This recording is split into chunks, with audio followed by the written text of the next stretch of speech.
దేవుని పిల్లలారా, కూడి వచ్చిన మీ అందరికీ మన ప్రభువును జగద్రక్షకుడైనటువంటి ప్రభు అయిన యేసు క్రీస్తు వారి యొక్క ప్రశస్తమైన నామంలో దేవుడు మనకు అనుగ్రహించిన ఈ మరి యొక్క ఆదివారపు సమయంలో మరి మీకు నా హృదయపూర్వకమైనటువంటి వందనాలు, శుభములు నేను తెలియజేసుకుంటున్నాను. మంచిది దేవుని పిల్లలారా, క్రైస్తవుడైన ప్రతి ఒక్కరూ ఆదివారం లేదా ఏ రోజైనా దేవుని సంఘముగా కూడుకోవటానికి లేదా చర్చికి వెళ్ళటానికి మన భాషలో ఎందుకు వెళ్ళాలో మొదటి మాటలలో తమ్ముడు పరమేశ్ చెప్పగా మీరు విన్నారు. ఆదివారము చర్చికి వెళ్తున్న ప్రతి క్రైస్తవుడు,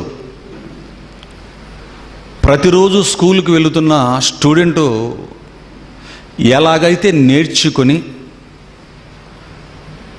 నెల నెలకి, సంవత్సరానికి విద్యలో ఎలాగైతే అభివృద్ధిని సాధిస్తాడో, వినటానికి మాత్రమే వెళ్ళకుండా నేర్చుకోవటానికి ఎలాగైతే వెళతాడో, వారం వారం చర్చికి వస్తున్న ప్రతి క్రైస్తవుడు కూడా దేనికోసం వెళ్ళాలని నేర్చుకున్నాం? మనము కూడా నేర్చుకోవటానికి వెళ్ళాలి అని మనం విన్నాం. ఆలోచించండి దేవుని పిల్లలారా, తమ్ముడు చెప్పిన మాటని మరలా ఎందుకు నేను దీన్ని ఉటంకిస్తున్నాను అంటే, నొక్కి పలుకుతున్నాను అంటే, ఈ తిరుపతి పట్టణంలో ఇక్కడ కూర్చొని ఏమీ కాకుండా వింటున్న ఈ మాట ప్రపంచ క్రైస్తవ సంఘాలలో కోట్ల మందికి తెలియదు. లక్షల సంఘాలలో, వేల సంఘాలకు తెలియని మాట. ఆలోచించండి దేవుడిన పిల్లలారా, ఆదివారం చర్చికి వెళ్ళి రావటముతో సరిపెట్టుకుంటాడే తప్ప చర్చికి వెళ్ళవలసింది నేర్చుకోవటానికేనని, నేర్చుకున్న తర్వాత బయటికి వచ్చి పని చేయటానికి అన్న ప్రాథమిక పాఠం క్రైస్తవ సమాజానికి అందలేదు అంటే, క్రైస్తవుల మట్టి మెదడులకి ఎక్కటం లేదు అంటే, క్రైస్తవ్యం ఏ స్థితిలో ఉందో ఒకసారి మీరు ఆలోచించండి. అందుకే దేవుని పిల్లలారా, దేవుడు మనకు అనుగ్రహించినటువంటి ఆదివారము అందరి క్రైస్తవులాగా దేవుని పిల్లలంగా మనం ఉండకుండా, బైబిల్లో క్రీస్తు అపోస్తుల పరీక్షణలో ఉన్న సంఘాలు ఎలాగైతే ఉన్నాయో ఆది సంఘంలాగా మనం ఉండాలన్న ఆలోచనతోనే వారం వారం అద్భుతమైన పాఠాలను మేము ముందు పెడుతున్నాం. ఈ ఆదివారం కూడా మనం ఆలోచిస్తున్నటువంటి ఈ సందేశాన్ని సందేశంగా మాత్రమే కాకుండా ఒక మంచి పాఠంగా మనం నేర్చుకుంటే చక్కగా ఉంటుంది. మరి ఆ మంచి సందేశం ఏంటి అంటే, దేవుడి పని అందరిదా కొందరిదా అన్న మాటను మనం చూద్దాం. దేవుడి పని అందరిదా కొందరిదా అంటే అర్థం, క్రీస్తుని నమ్మిన సంఘంగా చేర్చబడుతున్నా లేదా క్రైస్తవులుగా సంఘంలోకి వస్తున్నా అందరిదా, బాప్తిసం తీసుకొని క్రైస్తవులుగా సంఘంలో చేర్చబడుతున్న కొందరిదేనా దేవుడి పని? ఇది మనకు తెలియాలి. ఎందుకు దీన్ని ఒక అంశాన్ని పాఠంలాగా టైటిల్ పెట్టి మాట్లాడవలసి వచ్చింది అంటే, ఈ రోజున్నటువంటి క్రైస్తవ సమాజంలో చాలామందికి ఇది తెలియదండి. చెబుతున్న వారికి తెలియదు, వినటానికి వస్తున్నటువంటి సమూహాలకి, క్రైస్తవ జనాంగానికి తెలియదు. దేవుడి పని అనగానే క్రైస్తవుల్లో కోట్ల మందిలో ఉన్నటువంటి భావం లేదా ఆలోచన ఏంటి అంటే, దేవుడి పని కొందరిదేనని, కొందరు మాత్రమే దేవుడి పనిని చేయాలి అని, ఆయన పని చేయటానికి దేవుడు కొందరిని మాత్రమే ఎన్నుకుంటాడు, ఏర్పాటు చేసుకుంటాడు అని పిలచుకుంటాడు అని, నిలబెట్టుకుంటాడు అని, వారు మాత్రమే దేవుడి పని చెయ్యాలి అని, మిగతా బాప్తిస్వాలు తీసుకొని క్రైస్తవులుగా వారిన వారందరూ కూడా కేవలం ప్రేక్షక పాత్ర వహిస్తూ సంఘంలో కుర్చీలకు మాత్రమే పరిమితమై, ఈ సదరు సేవకుడు ఎప్పుడైనా సువార్తను ప్రకటిస్తే ఆదివారపు సాయంకాలం మధ్యాహ్నం సమయాలలో ఆయన వెనకాతల మందగా మాత్రమే వెళ్ళి మందగా ఇంటికి డిస్పాచ్ అయిపోవడమేనని చాలామంది క్రైస్తవులలో సంఘాలలో ఉన్నటువంటి ఆలోచన. చిన్ని సంఘాలు మాత్రమే కావు, ఈ ఆలోచనలు కలిగిన వారిలో చిన్న సంఘాలు మాత్రమే కాదు దేవుని పిల్లలారా, భారతదేశంలోనే మావి పెద్ద సంఘం, మాది పెద్ద బ్రాంచీలు కలిగినటువంటి సంఘం, ఎక్కువ మంది జనాభా ఉన్నది, ఎక్కువ సంఘాలు ఉన్నవి, వేల సంఘాలు ఉన్నవి మాకే అని చెప్పుకుంటున్న వారికి సహితం ఈ కనీస నాలెడ్జ్ లేదు అన్నది వారి బ్రతుకులను లేదా వారి కార్యక్రమాలు చూసినప్పుడు మనం గమనించగలం. ఏది ఏమైనా దేవుడి పని కొందరే చేయాలి, ఆయన ఏర్పాటు చేసుకున్న వారేనని, మిగతా క్రైస్తవులంతా బాప్తిస్వాలు తీసుకున్న సంఘంలో ప్రేక్షక పాత్ర వహించి మరి కేవలం బైబిల్ పట్టుకోవటానికో లేకపోతే పాటలు పాడి ప్రార్థనలు చేసుకొని ఆదివారం సేవకుడు చెప్పినటువంటి ఆ రెఫరెన్స్లు గట్టిగా చదివి ఇంటికి వెళ్ళిపోవటానికి అనుకుంటున్నారు. మరలా మీకు చెప్తున్నాను, సందర్భం వచ్చింది కనుక, మీ చేతుల్లో బైబిల్ ఉన్నది, వారం వారం మీరు బైబిల్ తీసుకొని సంఘానికి వస్తున్నది ఎందుకు తెలుసా దేవుని పిల్లలారా? ఇక్కడ చెప్పిన మాటలు సేవకుడు లేదా బోధకుడు పాస్టర్ చెబుతున్న మాటల్ని రెఫరెన్స్లు తీసి త్వరగా తీసేసి అందరికంటే ముందుగా చదివేసుకొని సంతృప్తి పడి ఇంటికి వెళ్ళడానికి కాదు. అందుకు కాదు దేవుని పిల్లలారా, అలాగైనా అది చేయకూడదని కాదు, అది చేయాలి. కానీ దానికోసం మాత్రమే కాకుండా చెబుతున్న మాటలను అలాగున్నవో లేవో క్రీస్తు చెప్పినట్లుగా మార్కు 4:24 చెప్పినట్లుగా బోధకుడు చెబుతున్న సంగతులు వాక్యానుసారంగా ఉన్నవో లేవో జాగ్రత్తగా చూసుకొని నేర్చుకొని ఇంటికి వెళ్ళాలి. ఆలోచించండి దేవుని పిల్లలారా, ఇలా నేర్పుదల అనేది క్రైస్తవ్యానికి లేకపోవడం వలన, సంఘములో నేర్చుకోవాలన్న కనీస జ్ఞానం తెలియకపోవటం వలన దేవుడి పని ఎవరు చేయాలి అంటే కొందరే చేయాలి అనుకుంటున్నారు. ఆ చెబుతున్న సేవకులు కూడా చాలామంది దేవుడు నన్ను ఏర్పాటు చేసుకున్నాడు, నేనే దేవుడి పనిని చేయాలి అని గట్టిగా చెప్పడం కూడా మనం వింటూ ఉంటాం. నిజంగా దేవుని పిల్లలారా, మరి వాక్యానుసారంగా మనం ఆలోచిస్తే దేవుడి పని అందరూ చేయాలా, కొందరే చేయాలా? దేవుడు తన పనిని కొందరికే ఇచ్చాడా, అందరికీ ఇచ్చి అందరినీ చేయమన్నాడా అన్న దానిని మనం చూద్దాం. ఎందుకంటే కడప జిల్లా మీకు తెలుసు, పక్కనే ఉంది. కడప జిల్లాలో మరి రైల్వే కోడూరు అనే ఒక మండలం ఉందండి. రైల్వే కోడూరుకి కొన్ని కిలోమీటర్ల దూరంలో జట్టివారిపల్లి అని ఒక పల్లి ఉంది. జట్టివారిపల్లి గురించి మీకు తెలిసే ఉంటుంది. ఆ జట్టివారిపల్లిలో ఉన్న వాళ్ళు చాలా మంచి వాళ్ళండి. ఆ ఊరంతా కూడా కేవలం నాయుడు వర్గానికి సంబంధించిన వారే ఉన్నారు. నాయుళ్ళకు సంబంధించిన కుటుంబాలు మాత్రమే ఉన్నాయి. వాళ్ళు ఎంత మంచివారు, ఎంత మంచి మనసున్నవారు అంటే, యేసుక్రీస్తు గురించి ఎవరో వారికి చెప్పారు, ఊరు మారిపోయిందండి. ఏమంటే ఊరు మారిపోవటం అనేది చిన్న విషయం అండి? ఊరు మారిపోయింది, మంచిది. మారిపోయారు, చర్చి కట్టుకున్నారు, ఒక 30-40 బాత్రూమ్లు కట్టారు, లెట్రిన్లు కట్టారు. సంవత్సరానికో 2 సంవత్సరాలకో 3 సంవత్సరాలకు వాళ్ళు ఏం చేస్తారంటే వారు ఒక ఫెలోషిప్లోకి వెళ్ళిపోయారు. ఆ నాయుళ్ళందరూ కూడా ఒక ఫెలోషిప్లోకి వెళ్ళిపోయి ఆ ఫెలోషిప్కు సంబంధించిన వారితో 2 ఏళ్లకో 3 ఏళ్లకో ఒక కార్యక్రమాన్ని, ఒక మీటింగ్ లాంటి దానిని, లేదా వారికి మాత్రమే అందరిని పిలవరు, వాళ్ళు కూడుకుంటుంటారు. మరి వారికి సంబంధించిన ఆ ఫెలోషిప్కి సంబంధించిన దానిని ఏర్పాటు చేసుకొని, మరి ఫెలోషిప్కి సంబంధించి జిల్లా వ్యాప్తంగా రాష్ట్ర వ్యాప్తంగా అక్కడికి వెళ్ళిపోతారండి. కొన్ని 100 మందో 1000 మందో వెళ్ళిపోయి అక్కడ కార్యక్రమాలను పెట్టుకొని 2-3 రోజులు ఉండి ఉదయం నుంచి సాయంత్రం వరకు ప్రసంగాలు, ఏవో కార్యక్రమాలు చేసుకుంటూ ఉంటారు.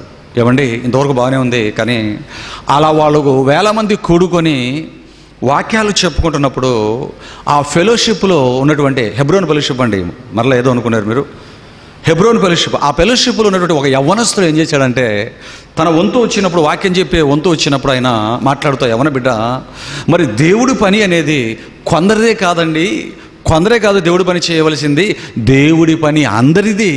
క్రైస్తవులుగా మారిన ప్రతి ఒక్కరూ దేవుడి పని చేయాలి అనగానే, ఆ మెసేజ్ అయిపోయిన తర్వాత సదరు ఫెలోషిప్కు సంబంధించిన పెద్దలు ఉంటారండి, వీళ్ళందరూ ఏం చేసినారు తెలుసా? అంతకు మునుపు దేవుడు మమ్మల్ని సేవకు పిలిచాడు అని చెప్పుకుంటున్న బ్యాచ్ వీళ్ళు ఏం చేశారంటే, నీకు బుద్ధి ఉందా లేదా ఇలా బోధించడానికి అని ఆయన మీద ఎక్కేశారండి. ఎక్కేసి, నీకు అసలు నువ్వు సేవకుడివి కాదు, నువ్వు బోధకుడివి కాదు, ఏం మాట్లాడుతున్నావురా నువ్వు, నోటుకు వచ్చినట్లు మాట్లాడతావా? మన ఫెలోషిప్ కట్టుబాట్లు నియమాలు నీకు తెలుసా? నీకు దేవుడి పని అందరూ చేయాలా అని చెప్పేసి అందరూ చేయమని చెప్పాడు కనుక బోధించాడని చెప్పి ఎత్తపకపడేసినాడు. ఆ పిల్లలు వెళ్ళిపో అని చెప్పి బ్రీఫ్ కేసు చేతికిచ్చి ఉన్నపలంగా బట్టలను చుట్టేసి ఆ సంచిలో దేంట్లో పడేసేసి వెళ్ళగొట్టేశారండి ఆ సదరు సత్యం చెప్పినటువంటి ఆ సేవకుడిని. ఏమండి, ఇది నేనేదో కట్టుకథ చెప్పడం లేదు. జట్టివారిపల్లికి వెళ్ళి అడిగినా మీకు చెబుతారు. కడప జిల్లాలో, ఈ చిత్తూరు జిల్లాలో ఉన్న చాలామంది ఈ హెబ్రోన్ ఫెలోషిప్కు సంబంధించిన విశ్వాసులకి మరి ఇది తెలిసిన సంగతి, విదితమే. ఆలోచించండి దేవుడిని పిల్లలారా. నేను అక్కడ ఏదో పనిబడి వెళ్ళినప్పుడు ఒక వ్యక్తితో అప్పుడు చెప్పాడండి, ఇదండి ఇలా జరిగిందండి మా ఊర్లో అన్నాడు. దేవుని పిల్లలారా, అంటే దేవుడు పని అందరిది అని చెప్పినందుకు ఒక యవనస్తుని అవమానపరిచి గాయపరిచి అక్కడి నుంచి వెళ్ళగొట్టడం కాకుండా చివరికి ఆ ఫెలోషిప్లో నుంచి పంపించేశారు. ఆ వ్యక్తి ఇప్పటికీ సేవ చేసుకుంటూ ఉన్నాడు అక్కడి నుంచి బయటకు వచ్చి. ఆలోచించండి దేవుని పిల్లలారా. అంటే క్రైస్తవుల్లో చాలామంది, ముఖ్యంగా ఈ ఫెలోషిప్లు అండి,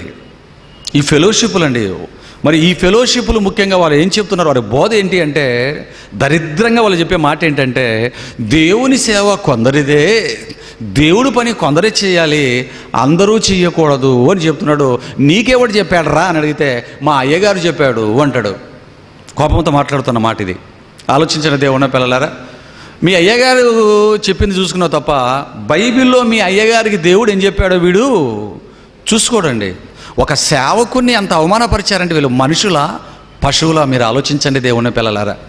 ఎందుకు వీరు అంత ఉన్మాదులుగా ప్రవర్తించారు అంటే, ఎందుకు అలా చేశారు అంటే దేవుని పిల్లలారా, దేవుడి పని కొందరే చేయాలి అని, అందరూ చేసేది కాదు అన్నటువంటి నమ్మకం వారికి బలంగా ఉండబట్టి.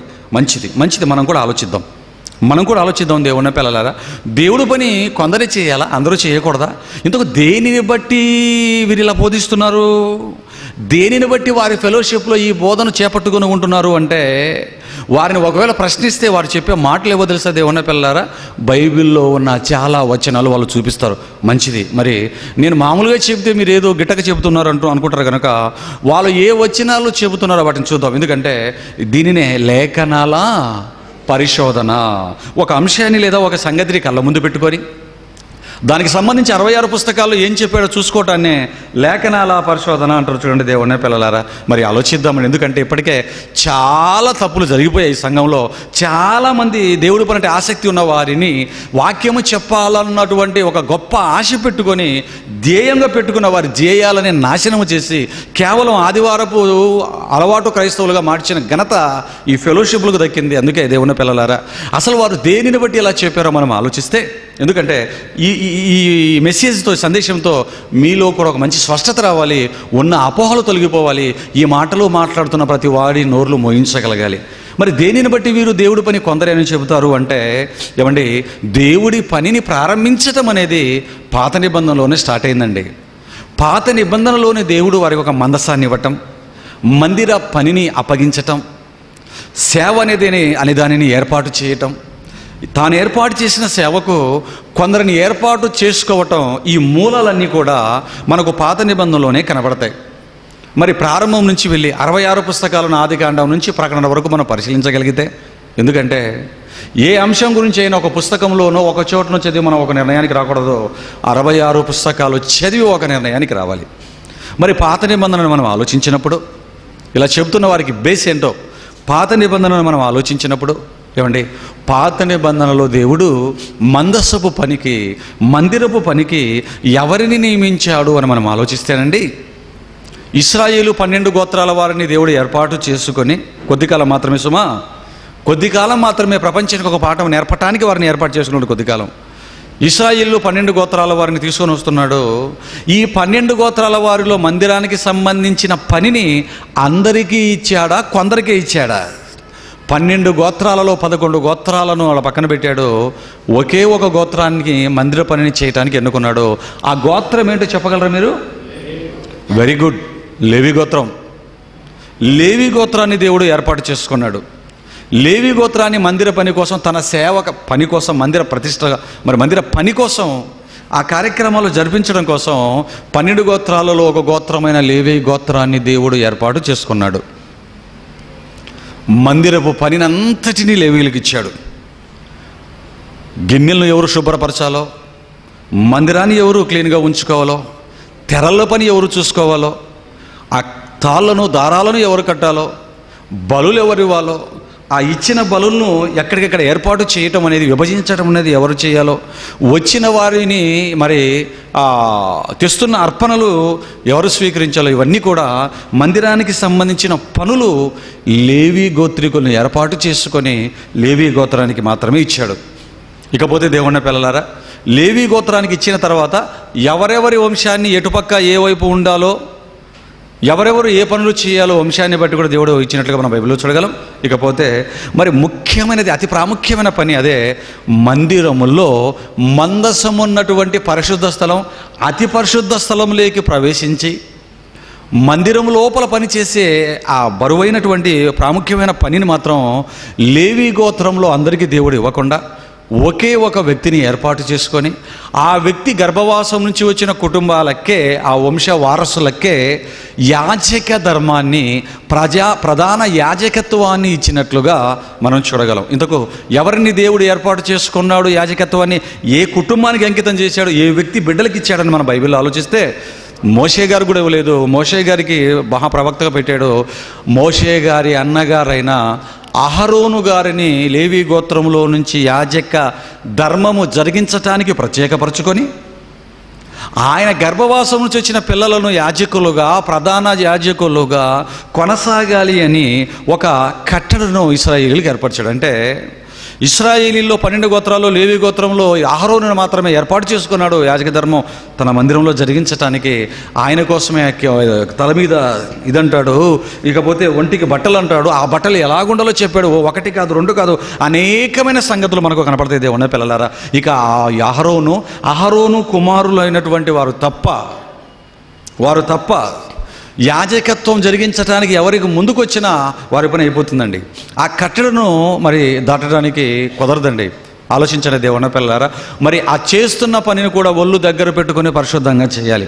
ఒకసారి ఏం జరిగిందో తెలుసా అండి?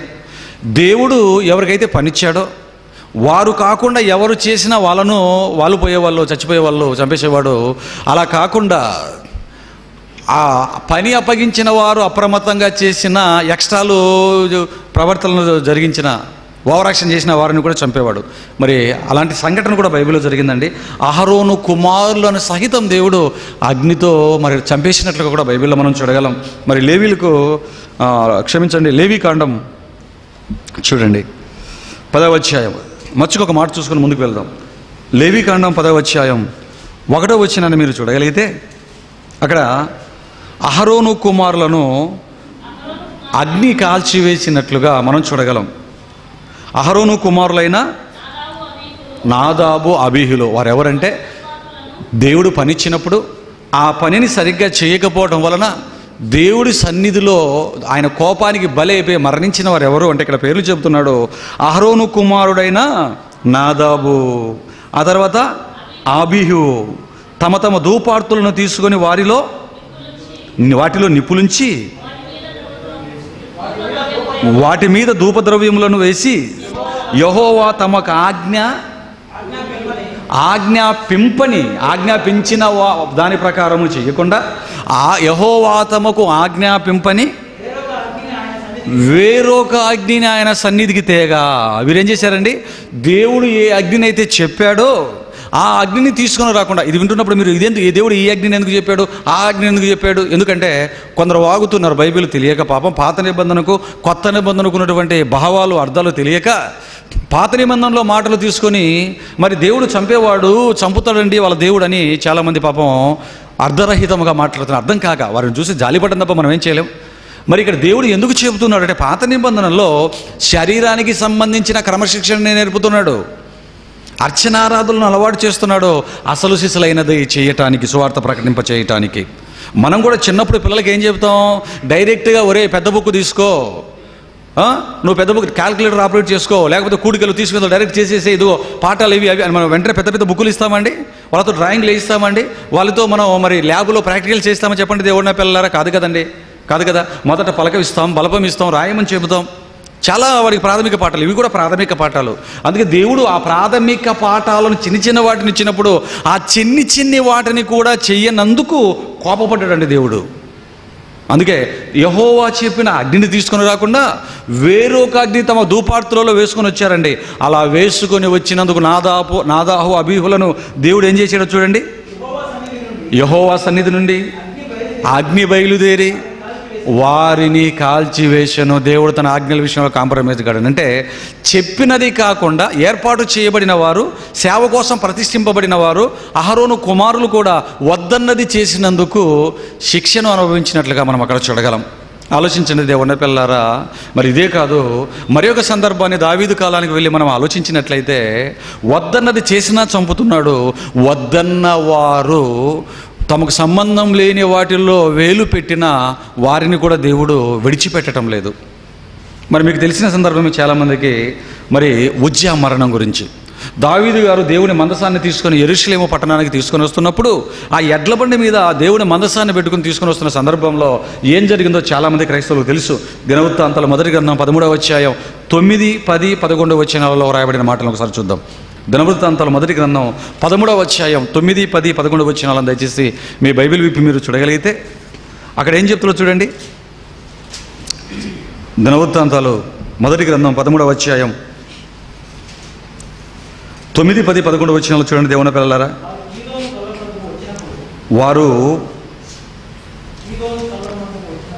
వారు కీదోను కళ్ళమునకు వచ్చినప్పుడు ఎడ్లకు కాలు జారినందున మందసమును పట్టుకొనవలెనని ఉజ్జా చెయ్యి చాపగా యెహోవా కోపం అతని మీద రౌలుకొనిను. అతడు తన చెయ్యి మందసమునొద్దకు చాపగా ఆయన అతనిని మొత్తెను గనుక అతడు అక్కడనే దేవుని సన్నిధిని చనిపోయెను. ఇది కూడా మనకు తెలుసు దేవుని పిల్లలారా. దావీదు గారు మందసాన్ని ఎడ్లబండి మీద ఎక్కించుకొని తీసుకొని వస్తున్నప్పుడు మరి అక్కడే ఉన్నటువంటి ఆ ఉజ్జ ఏం చేశాడంటే ఆ మందసం పక్కనే ఉన్నాడు. అలా మందసం బండి మీద పెట్టుకొని తీసుకొస్తున్నప్పుడు దేనికి కాలు జారిందటండి? ఎద్దుకు కాలు జారిందటండి. ఎద్దుకు కాలు జారి కాలు స్లిప్ అయ్యేసరికి మరి మందసం అలా తొనికేసరికి పడిపోలేదండి. పడిపోతుందేమో అని మనం కూడా ఏం చేస్తుంటాం, అప్పుడప్పుడు ఏదైనా ఇలా తీసుకెళ్తున్నప్పుడు అలాగని అనుకోండి పడిపోతుంది, పట్టుకుంటాం వెంటనే. మంచి మనసుతో పట్టుకున్నాడు. అలాగని ఈయన ఏదో దురుద్దేశంతో కూడా దాన్ని పట్టుకోలేదండి. అయ్యో దేవుని మందసం పడిపోతుందేమో అన్నటువంటి కంగారులో ఆయన మరి మందసాన్ని పట్టుకోకూడదు. ఎందుకంటే లేవీలు యాజకులకు మాత్రమే పనినిచ్చాడు. ఈయన ఏం చేశాడంటే ఆ గోత్రంలో లేనివాడుగా మందసం అలాగా ఎద్దుకు కాలు స్లిప్ అయ్యేవి అలాగా మందసం అలాగా ఒరిగేసరికి పడిపోతుందేమో వెంటనే ఏంటి పట్టుకున్నాడా, దాన్ని పట్టుకోవడానికి చెయ్యి ఎత్తాడా? తగలేదు, దాన్ని మందసాన్ని తగలేదండి. పడిపోతున్నా ఇలాగ చెయ్యి చాపడానికి ప్రయత్నం చేసేసరికి చెయ్యి చాపేసరికి వెంటనే దేవుడు ఏం చేశాడంటే అతన్ని మొత్తినట్లుగా, అతను మరణమైనట్లుగా మనం గమనించగలం. ఆలోచించండి దేవుడిని పిల్లలారా. ఏమండి ఈ మాటలన్నీ చదువుకున్నారండి మన వాళ్ళు.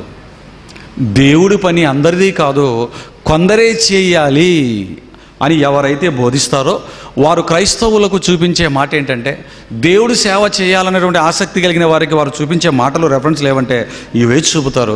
దేవుడు తన సేవ కోసం ఎవరిని నిర్ణయించుకున్నాడు? అహరోను నియమించుకున్నాడు, లేవి గోత్రాన్ని నియమించుకున్నాడు. అహరోను సంతతిని మాత్రమే ప్రధాన యాజకత్వం చేయమన్నాడు, లేవీలను మాత్రమే మందిర పనిని చేయమన్నాడు. వారు తప్ప ఎవరు ఏది దాన్ని ముట్టుకున్నా, దాని వైపు చూసినా, కనీసం చేయి చాపిన ఉజ్జాన్ని కూడా విడిచిపెట్టకుండా దేవుడు వెంటనే మరణం పాలు చేశాడు కదా. మందసాన్ని పనిని చేయటానికి దావీదు కూడా గజగజలాడిపోయి వెంటనే మందసాన్ని దించి వేరొక ఆయన ఇంటి దగ్గర పెట్టి ఆ తర్వాత తీసుకెళ్ళిన సందర్భాలను చూపిస్తారు. కాబట్టి దేవుడు పనిని కొందరికే ఇచ్చాడు, దేవుడి పని కొందరే చేయాలి, అందరూ చేయకూడదు అని ఇలాంటి మాటలను చూపిస్తారు. మరలా కొత్త నిబంధనలోకి వచ్చేసి దేవుని పిల్లలారా, కొరింథీయులకు రాసిన మొదటి పత్రిక 12వ అధ్యాయంలోకి వచ్చి అందరూ బోధకులా, మరి అందరూ స్వస్థపడుతూ కృపావరంలో కలిగిన వారా అని ఆత్మవరాల లిస్టులో ఉన్న మాటలని అందరూ కాదు కొందరే అనే మాటలను కూడా చూపించి అవి వేరే సందర్భాలకు సంబంధించిన కోసం రాయబడిన మాటలు. అది వేరే సందర్భం, కృపావరాలకు సంబంధించింది. పనికి ముడిపెట్టి కృపావరాలకు సంబంధించిన మాటలని దేవుడి సువార్త ప్రకటనకు దేవుడి పనికి ముడిని పెట్టి కొందరే దేవుడి పని చేయాలని గట్టిగా చెప్పటం, సంఘానికి బోధించటం కొన్ని దశాబ్దాలుగా మనం చూస్తున్నాం. దేవుని పిల్లలారా, ఆలోచించండి దేవుని పిల్లలారా. మరి నిజంగా ఈ మాటలన్నింటినీ మనం ఆలోచిస్తున్నప్పుడు దేవుడి పని మరి కొందరు చేయాలా, అందరూ చేయాలా? పాత నిబంధనలో దేవుడు చెప్పిన మాటలు అవి. మరి క్రొత్త నిబంధనలోకి వచ్చిన తర్వాత, ఎందుకంటే యేసుక్రీస్తు వారి యొక్క రాకతో, క్రీస్తు శిలువ మీద తన రక్తాన్ని చిందించటముతో నిబంధన రక్తముగా క్రొత్త నిబంధనగా ఒక నూతనమైన నిబంధనను మనకిచ్చాడు. ఈ నిబంధన పాత నిబంధన వంటి నిబంధన కాదు, అది శరీరానికైతే, ఇది ఆత్మకు అని చెప్పాడు. చూడండి దేవుని పిల్లలారా, మరి పాత నిబంధనలో ఒక గోత్రానికి మందిర పని, ఆ గోత్రంలో ఒక వ్యక్తి కుటుంబానికే మరి యాజక ధర్మాన్ని దేవుడు మరి అప్పగించాడు. మరి దీని గురించి కొత్త నిబంధనలోకి రాగానే ఏవైనా మార్పులు జరిగాయా? లేకపోతే పాత నిబంధనలో లాగే కొత్త నిబంధనలో కూడా దేవుని స్వార్థ ప్రకటన బోధ చేయటం అనేది ఒక వర్గానికో, ఒక గోత్రానికో, లేకపోతే ఒక వ్యక్తికి సంబంధించిన సంతానానికో అప్పగించాడా? ఇలా మనం పరిశోధించుకుంటూ ముందుకు వెళితే వాస్తవం బయటకు వస్తుంది దేవుని పిల్లలారా. మరి ఈ నూతన నిబంధనలోకి రాగానే మరి పని అనేది అందరికీ ఇచ్చాడా, పాత నిబంధనలాగే కొందరికీ ఇచ్చాడా అని బైబిల్ని బట్టి మనం ఆలోచిస్తే దేవుని పిల్లలారా, మరి మన కన్నులు తెరుచుకునే గొప్ప గొప్ప రెఫరెన్స్లు బైబిల్లో వ్రాయించాడు. చూస్తారా, మరి దేవుడి పని అందరిదో కొందరిదో తెలియచేసి ఒక మంచి మాట అపోస్తులైన పేతురు గారు రాసిన మొదటి పత్రిక 2వ అధ్యాయం 9వ వచనాన్ని చదవండి దేవుని పిల్లలారా. అపోస్తులైన పేతురు గారు రాసిన మొదటి పత్రిక 2వ అధ్యాయం 9వ వచనాన్ని జాగ్రత్తగా మీరు చదవగలిగితే మనం అనుకుంటున్న ఈ ప్రశ్నని ఈజీగా పేతురు గారి ద్వారా దేవుడు మనకు చెప్పేసాడండి. చూడండి ఏమంటున్నాడు అక్కడ, అయితే మీరు చీకటిలో నుండి ఆశ్చర్యకరమైన తన వెలుగులోనికి మిమ్మును పిలిచిన వాని గుణాతిశయములను ప్రచురము చేయు నిమిత్తము ఏర్పరచబడిన వంశమును, ఈ రాజులైన యాజక సమూహమును, పరిశుద్ధ జనమును, దేవుని సొత్తైన ప్రజలునై ఉన్నారు. దేవుని పిల్లలారా, ఇది కొత్త నిబంధనలో పరిశుద్ధాత్ముడు ప్రేరేపణ ఇచ్చి పేతురు గారి ద్వారా రాయించిన మాట.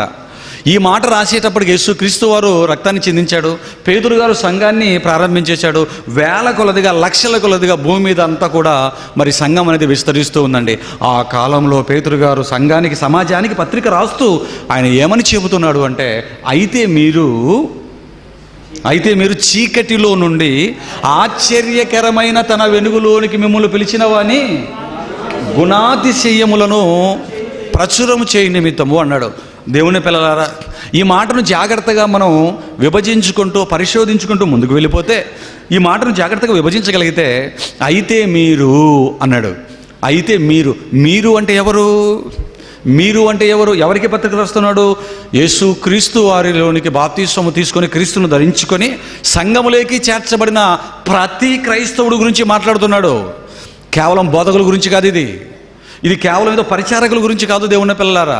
ఇది స్త్రీల గురించో లేకపోతే మరొకరి గురించో కాదు, అందరి గురించి మాట్లాడుతున్నాడు. క్రీస్తును నమ్మిన పురుషుడైనా, క్రీస్తును నమ్మిన స్త్రీ అయినా, చివరికి నపుంసకుడైనా, జాగ్రత్తగా వినాలి మీరు, క్రీస్తు నమ్మిన పురుషుడైనా, స్త్రీ అయినా, నపుంసకుడైనా, భూమి మీద ఏ గోత్రికుడైనా, ఏ వంశం వారైనా, ఎవరైనా సరే యేసు క్రీస్తును నమ్మి వచ్చిన వారి గురించి మాట్లాడుతూ, అందుకే మరలా మనం ఎవరి గురించి అనుకుంటామని చీకటి వెలుగుల గురించినటువంటి మాటలు కూడా వాడుతున్నాడు. అయితే మీరు అంటే ఎవరంటే, చీకటిలో నుండి ఆశ్చర్యకరమైన తన వెలుగులోనికి మిమ్మును పిలిచిన వాని ఎవరు? మీరు అంటే ఎవరంటే, చీకటిలో నుంచి ఆశ్చర్యకరమైన దేవుని వెలుగులోనికి వచ్చినవారు. ఇంతకెవరు వీళ్ళు? ఇంతకు చీకటి అంటే ఏంటి, వెలుగంటే ఏంటి? చీకటి అంటే లోకంలో ఉండటం, పాపంలో ఉండటం.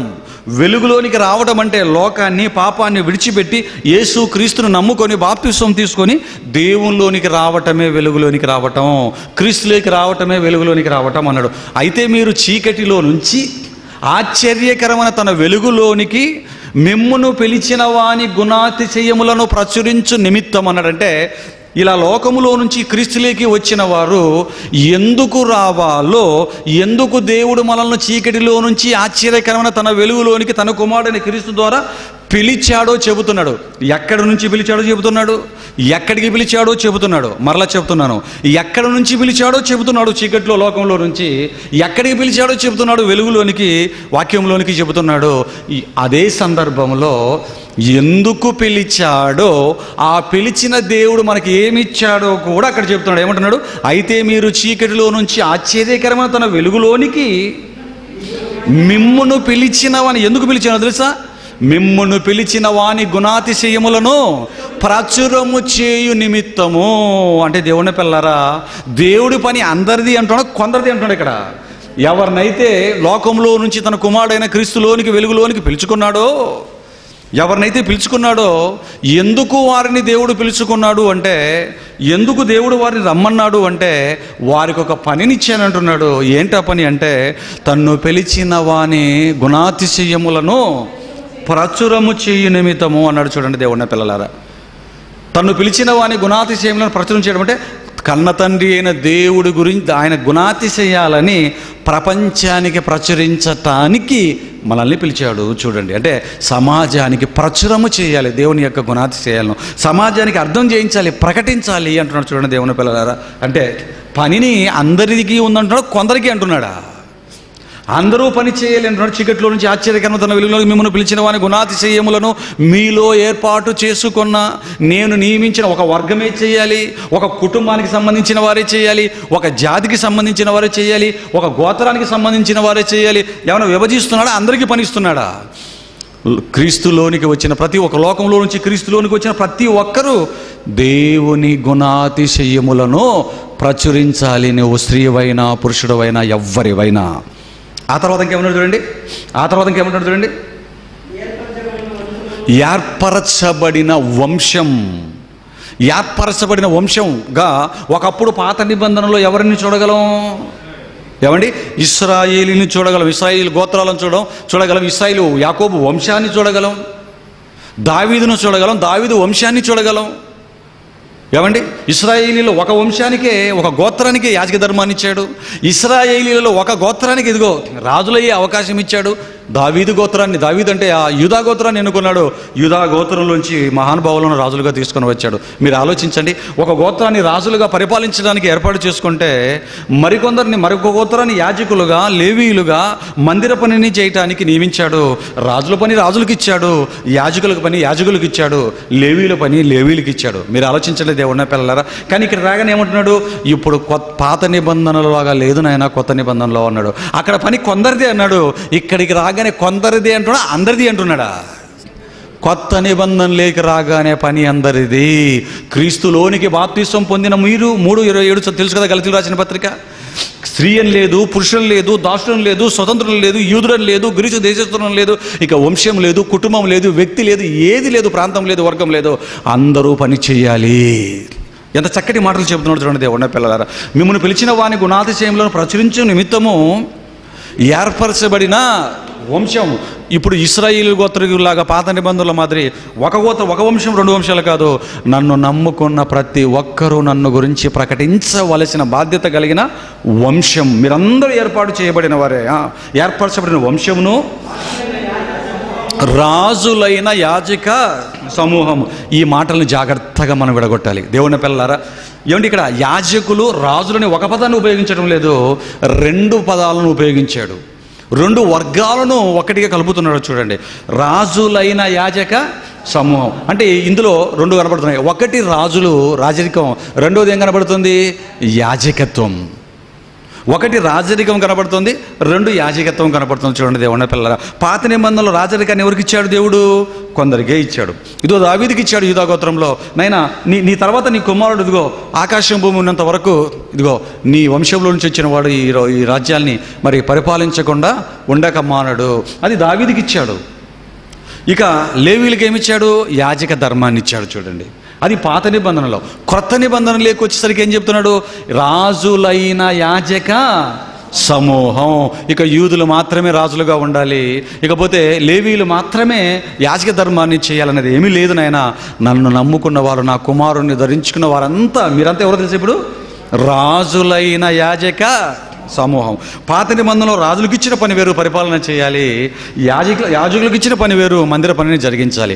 అంటే ఇప్పుడు కొత్త నిబంధనలోకి రాగానే యాజక ధర్మాన్ని, రాజరికాన్ని రెండింటి కలిపి ఎవరికి ఇస్తున్నాడు? క్రీస్తును నమ్మి బాప్తిసం తీసుకున్న ప్రతి క్రైస్తవుడికి దీన్ని ఇస్తున్నాడు. చూడండి దేవుని పిల్లలారా, అంటే పాత నిబంధన కొత్త నిబంధన పూర్తిగా మరి మార్పు కనబడుతుందా? రెండు ఒకటిగా ఉన్నాయండి. సమూలమైన మార్పులు జరిగేవి. చూడండి దేవుని పిల్లలారా, ఏర్పరచబడిన వంశము రాజులైన యాజక సమూహము. అంటే సంఘాన్ని అప్పుడు రాజ్యం, అప్పుడు భూ సంబంధమైన రాజ్యం, ఇశ్రాయేలీయులకు సంబంధించిన మాత్రమే రాజ్యం. ఇప్పుడు పరసంబంధమైన దేవుని రాజ్యముగా, క్రీస్తును ధరించుకొని సంఘముగా, రాజ్యంగా వచ్చిన దీనిని పరిపాలించవలసిన బాధ్యత మనందరి మీద పెడుతున్నాడు దేవుని పిల్లలారా. యాజక ధర్మాన్ని కూడా మన మీద పెడుతున్నాడు. చూడండి, అంటే ఇప్పుడు సంఘాన్ని వాక్యం నేర్చుకున్నావా? సంఘాన్ని పరిపాలించే బాధ్యత నీకే ఇస్తున్నాను, సంఘాన్ని చూసుకునే మేపే బాధ్యత నీకే ఇస్తున్నాను.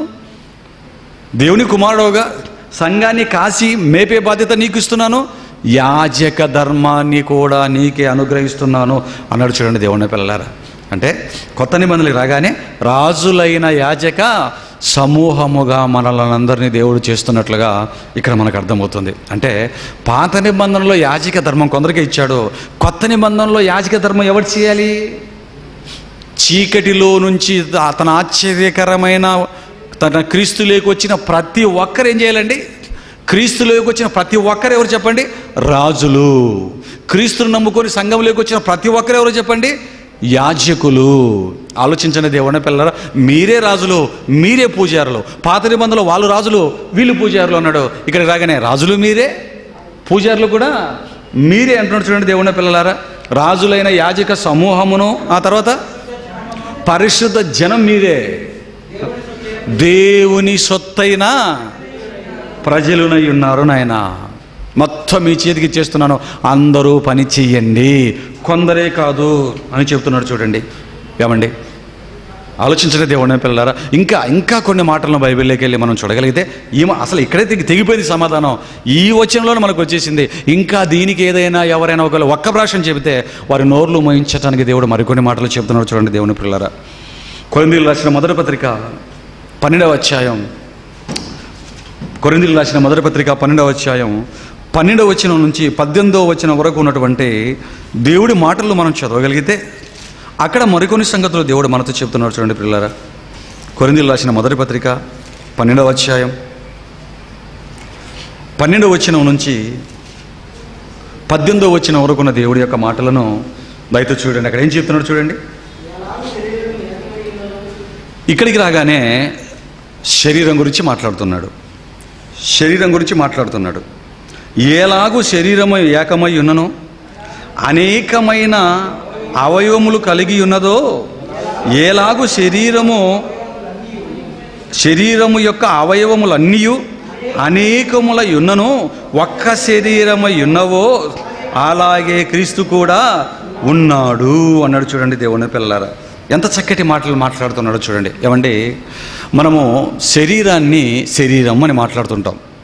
శరీరం అనగానే దేని కలయిక, దేని సమూహాన్ని శరీరం అంటాం? శరీరం ఒక్కటే, కానీ శరీరంలో ఏమున్నాయి తెలుసా అండి? అవయవాలు ఉన్నాయి. అవయవాల కలయికనే, అవయవాల సమూహాన్నే ఏమండి శరీరం అని మనం అంటాం. శరీరం అనగానే అందులో కాళ్ళు ఉంటాయి, కళ్ళు ఉంటాయి, చేతులు ఉంటాయి, కడుపు ఉంటుంది, పేగులు ఉంటాయి, వీపు ఉంటుంది, ముక్కు ఉంటుంది, నోరు ఉంటుంది, పళ్ళు ఉంటాయి, వెంట్రుకలు ఉంటాయి. వీటన్నిటిని కలిపి మనం ఏమంటాం? వీటన్నిటిని కలిపి శరీరం అంటాం. చూడండి దేవుని పిల్లలారా, శరీరం చూసారా, ఇదొక అవయవం, కాళ్ళు ఇదొక అవయవం శరీరంలో, చేతులు ఇదొక అవయవం, కాళ్ళు ఇదొక అవయవం, కళ్ళు ఇదొక అవయవం, రకరకాలైనటువంటి అవయవాలు అన్నీ కలిపి శరీరం అని మనం మాట్లాడుతున్నాం. ఆలోచించండి, ఎందుకు ఈ మాట చెబుతున్నాడంటే, ఎందుకు ఈ మాట పౌలు గారి ద్వారా దేవుడు రాయిస్తున్నాడంటే, దేవుని పిల్లలారా, మామూలుగా నాయన పని అక్కడ కొందరిదే, ఇక్కడ అందరిది అని చెబితే మనం నమ్మము కనుక ఏమండి శరీరాన్ని ఉపమానంగా తీసుకొని మన కంటికి కనిపించే మనము ధరించుకున్నటువంటి మనకు తెలిసిన శరీరాన్ని మనం కళ్ళ ముందుకు తీసుకొని వచ్చి, నాయన ఇదిగో అవయవాలు అనేక రకాలుగా ఉన్నను, శరీరం మాత్రం ఎలాగుంటుంది? ఒక్కటిగానే ఉంటుంది అన్నాడు చూడండి. తర్వాత కిందికి అలాగే అలాగే మరొక మాట ఏమన్నాడంటే అలాగే క్రీస్తు ఉన్నాడు అన్నాడు చూడండి. అంటే ఒక్క శరీరం అయినదో అలాగే క్రీస్తు ఉన్నాడు అన్నాడు. అంటే క్రీస్తు గురించి కూడా మాట్లాడుతున్నాడు. క్రీస్తు గురించి బైబిల్లో మనం ఆలోచించినట్లే సంఘాన్ని అంతటిని కూడా దేవుడు ఏమని చెప్పాడండి బైబిల్లో దేవుడు పరిశుద్ధాత్మ ప్రేరణతో వాక్యాన్ని రాయిస్తూ సంఘం గురించి రాయిస్తూ సంఘం ఎవరి శరీరం అని చెప్పాడు బైబిల్లో? సంఘము క్రీస్తు శరీరం అన్నాడు చూడండి. సంఘము క్రీస్తు శరీరం. మనకున్న శరీరం ఎలాగైతే ఉందో సంఘం కూడా, మరి సంఘం అనేది క్రీస్తు శరీరం అన్నాడు. మరి మనకు శరీరం ఒక్కటే ఉన్నప్పుడు శరీరంలో అనేక అవయవాలు ఎలాగైతే ఉన్నాయో క్రీస్తు శరీరం సంఘమైనప్పుడు సంఘములో కూడా ఒక్కటే అవయవం ఉందో అనేకమైన అవయవాలు ఉన్నాయా? అనేకమైన అవయవాలు ఉన్నాయి. అనేకమైన అవయవాల కలయికే శరీరం, అనేక మంది కలయికే సంఘం అనే క్రీస్తు శరీరం అన్నాడు. ఇక కిందికి వస్తే ఏం చెప్తున్నాడు చూడండి. ఇంకా ఎలాగనగా యూదులమైనను గ్రీసు దేశస్థులమైన, అదే పనిగా పర్టికులర్గా ఎలాగనగా యూదులమైనను గ్రీసు దేశస్థులమైనను నొక్కి ఎందుకు చెబుతున్నాడు ఈ కొరింథీయులకి? ఎందుకంటే అప్పుడు ప్రపంచంలో ఉన్నటువంటి జాతులు లేదా రకాలు రెండే రెండు వర్గాలు. ఒకటి యూదులు అంటే ఇశ్రాయేలీలు, రెండు అన్యులు అంటే లోకస్లు. మనం కూడా అన్యులమే వస్తాం భారతదేశంలో ఉన్న వారం కూడా. అప్పటికి ఇప్పటికి ఇదిగో రెండు వర్గాలు, ఇశ్రాయేలీలు గ్రీసు దేశస్తులు అన్నాడు. ఎందుకు ఇలా విడగొడుతున్నాడు? అంతవరకు యూదులదే దేవుడి యొక్క పని, లేవీలు మాత్రమే ఇశ్రాయేలీలు మాత్రమే చేయాలన్న ఆలోచన ప్రపంచంలో ఉంది. కాబట్టి నాయన ఇదిగో మనం యూదులమైనను చదవండి, గ్రీసు దేశస్థులమైనను దాసులమైనను స్వతంత్రులమైనను మనమందరము ఒక్క శరీరములోనికి ఒక్క ఆత్మయందే బాప్తిస్వము పొందితిమి. మనందరం ఒక్కటే అంటున్నాడా, వేరు అంటున్నాడా? మనందరము ఒక్కటే. ఇక్కడ యూదుడని ఇశ్రాయేలుడని దాసుడని స్వతంత్రుడని భేదము లేదు. ఆ తర్వాత మన అందరము ఒక్క ఆత్మను పానము చేసిన వారమైతిమి. శరీరము ఒక్కటే అవయవముగా ఉండక అనేకమైన అవయవములుగా ఉన్నది నాయనా. ఇదిగో సంఘము కూడా ఒక్కగానే ఉండకుండా అనేకమైన వ్యక్తులుగా క్రైస్తవులుగా ఉంది అని మనకు అర్థమవడానికి చెప్తున్నాడు. ఆ తర్వాత నేను చెయ్యిని కాను గనక శరీరములోని దానను కానని పాదము చెప్పినంత మాత్రం నా శరీరంలోనిది కాకపోలేదు. మరియు 16 వచనం, నేను కన్ను కాను గనక శరీరములోని దానను కానని చెవి చెప్పినంత మాత్రమున శరీరములోనిది కాకపోలేదు. శరీరం అంతయు కన్నైతే వినుట ఎక్కడ? అంతయు వినుటైతే వాసన చూచుట ఎక్కడ? అయితే దేవుడు అవయవములలో ప్రతి దానిని తన చిత్త ప్రకారము శరీరములో ఉంచెను అన్నాడు చూడండి. అవన్నీ ఒక్క అవయవం అయితే శరీరం ఎక్కడా? దేవుని పిల్లలారా, ఈ మాటను జాగ్రత్తగా మనం ఆలోచిస్తే ఇక్కడ మనకి ఏం కనపడుతుందంటే సంఘం అనేది క్రీస్తు శరీరము అని, మరి శరీరానికి అంతటికి కూడా పని ఉంది అని, అవయవాలు ఎలాగైతే ఆయా రకాలైన పనులను కలిగి ఉన్నాయో సంఘములోకి వచ్చిన ప్రతి వ్యక్తికి పని ఉంది. ఆ వ్యక్తులు చేయవలసిన పనులు కూడా రకరకాలుగా ఉన్నాయి అన్నాడు చూడండి. అందరికీ ఒకే పని లేదు నాయన. ఒక్కొక్క అవయవానికి ఒక్కొక్క పని ఎలాగైతే శరీరంలో ఉందో, కన్ను చూస్తుంది, నోరు మాట్లాడుతుంది, చెవి వింటుంది, చేతులు పనిచేస్తాయి. సంఘం అనే క్రీస్తు శరీరంలో కూడా కొందరు వాక్యం చెప్తారు, కొందరు బైబిల్ చదువుతారు, కొందరు పరిచర్య చేస్తారు, కొందరు మీటింగ్, అనేక పనులు చెప్తున్నారు చూడండి దేవుని పిల్లలారా. అంటే ఇక్కడ మనకు అది ఎంత చదివినప్పుడు అర్థమైంది ఏంటంటే మొత్తానికి అందరికీ ఏముందని అర్థమవుతుంది, పని ఉందని మాత్రం ఇక్కడ మనకి ఈజీగా అర్థమైపోతుంది చూడండి దేవుని పిల్లల. అందరికీ పని ఉంది. దేవుడికి అందరికీ పని ఇచ్చాడు. దేవుడి పని అందరిది, కొందరిదే కాదు అని చెబుతున్నాడు చూడండి. అందరినీ పని చేయమంటున్నాడు. అవయవాలన్నిటికీ పని ఉంది. ఇదిగో అంతకైతే మన శరీరంలో పని లేని అవయవాన్ని ఒక్కటి చూపించండి. మన దేహంలో పని లేని అవయవాన్ని, పనికిరాని అవయవాన్ని ఒక్కటి చూపించండి. చివరికి తలలో నుంచి మనకు తెలియకుండా జారిపోయే వెంట్రుకలు కూడా ఏముంది, పని ఉంది. దాని పని నిమిత్తమే దేవుడు శరీరంలో పెట్టాడు చూడండి దేవుడిని పిల్లలారా. అన్నిటికీ పని ఉంది. పని లేని అవయవం మన దేహంలో ఎలాగైతే ఒక్కటి కూడా ఉండదో సంఘములోకి వచ్చిన ప్రతి ఒక్కడికి పని ఉంది అని చెప్తున్నాడు చూడండి దేవుడిని పిల్లలారా. ఇంకొక మంచి మాట చెప్పమంటారా? ఆర్మీలోకి చేరిన అందరికీ పని ఉందా? ఆర్మీలో చేరిన కొందరికే పని ఉందా? ఆర్మీలోకి చేరిన అందరికీ పని ఉంది, కాకపోతే పని విభాగింపబడుతుంది. అక్కడ పని విభాగింపబడుతుంది. దేనిని బట్టి? వాడి పనితనాన్ని బట్టి, వారి సామర్థ్యాన్ని బట్టి పని విభాగింపబడుతుంది. ఇదిగో బాగా ధైర్యంగా ఉన్నాడా, తుపాకీ పట్టుకొని బాగా కాల్చగలుగుతున్నాడా, షూటింగ్ అంటే ఇష్టపడుతున్నాడా, మంచి ఫైరింగ్ చేయగలుగుతున్నాడా, ఈయన ఎక్కడ పెడతారు?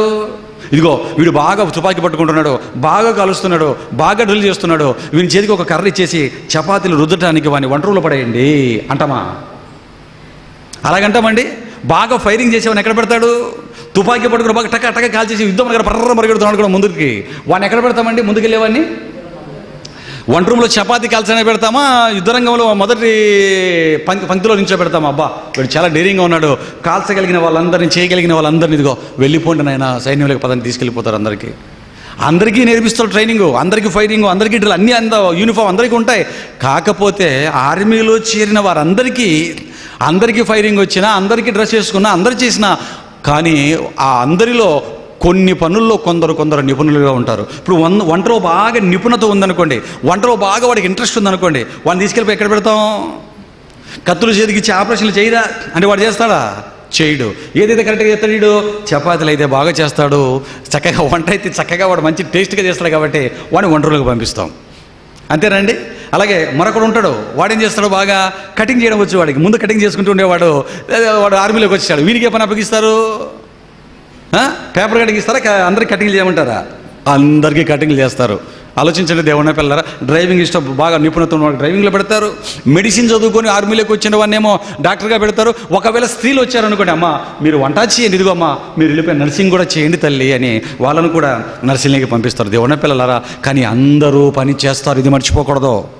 వారికున్న సామర్థ్యాన్ని బట్టి, వారికున్న ఇంట్రెస్ట్ని బట్టి ఆయా పనుల్లోకి మనం పంపుతూ ఉంటాం. అంతేగాని నువ్వు ఈ పని చెయ్యి అని వాళ్ళు అంత గట్టిగా చెప్పరు దేవుని పిల్లలారా. మీరు ఆలోచించండి. ఆర్మీలో చేరిన ప్రతి ఒక్కరికి పని ఉందా? ఆర్మీలో చేరిన ప్రతి ఒక్కరికి పని ఉందా? శరీరంలో ఉన్న ప్రతి అవయవానికి పని ఉందా? ఆర్మీలో చేరిన ప్రతి ఒక్కరికి పని ఉందా? మీరు ఆలోచించిన దేవుని పిల్లలకు అనవసరముగా ఉన్న అవయవాన్ని శరీరంలో ఎలాగైతే చూపించలేమో, అనవసరంగా ఆర్మీలో చేర్చుకున్న వాడిని ఒక్కడు చూపించండి. ఇదిగోండి ఇతను అనవసరంగా తీసుకున్నామండి అన్నవాడు ఒక్కడ కనబడతాడండి. అందరూ హైట్ ఉండాలి, అందరికీ చెస్ట్ ఉండాలి, అందరికీ రన్నింగ్ రావాలి, అందరూ డ్రిల్ రావాలి. చూడండి దేవుని పిల్లలారా. అలాగే ఒక ఫ్యాక్టరీ ఉందనుకోండి, ఫ్యాక్టరీలో నుంచి వచ్చే ప్రతి వస్తువుతో పని ఉంటుంది. పని లేని వస్తువును ఒక్కటి చూపించండి. ఏమండి ఈ ఫ్యాక్టరీ ఉందండి, సగం మాత్రం పనికొచ్చే పనులు చేస్తుంది, సగం పనికిరాని వస్తువులను తయారు చేస్తుందండి ఈ ఫ్యాక్టరీ అని ఒక్కటి చూపించిన దేవుని పిల్లలారా. ఈ ఫ్యాక్టరీలో నుంచి వచ్చే వస్తువులు కొన్నే పని చేయడానికి, మిగతావి పనికిరాని అని ఒక వస్తువును చూపించండి. ఒక ఫ్యాక్టరీ తయారైపోయి బయటకు వచ్చి, ఫ్యాక్టరీ నుంచి ఒక వస్తువు తయారై బయటకు వచ్చిందంటే దానితో పని ఉంది దేవుని పిల్లలారా. దాని వెనకాతల యజమానుడి కష్టం ఉంటుంది, వర్కర్స్ కష్టం ఉంటుంది. తల్లి గర్భంలో నుంచి ఒక బిడ్డ బయటకు వస్తున్నాడు శరీరాన్ని ధరించుకొని, ఆ తర్వాత క్రీస్తుని ధరించుకొని సంఘంలోకి వచ్చాడంటే ప్రతి ఒక్కడికి పని ఉన్నదన్న సంగతి మీరు మర్చిపోకండి. అందరూ పని చేయాలి. అదే చెబుతున్నాడు దేవుడు ఇక్కడ కొరింథీయులకు రాసిన పత్రికలో. ఆలోచించండి దేవుని పిల్లలారా. మరొక మంచి మాటను చూస్తారు మీరు. ఎఫెసీయులకు రాసిన పత్రిక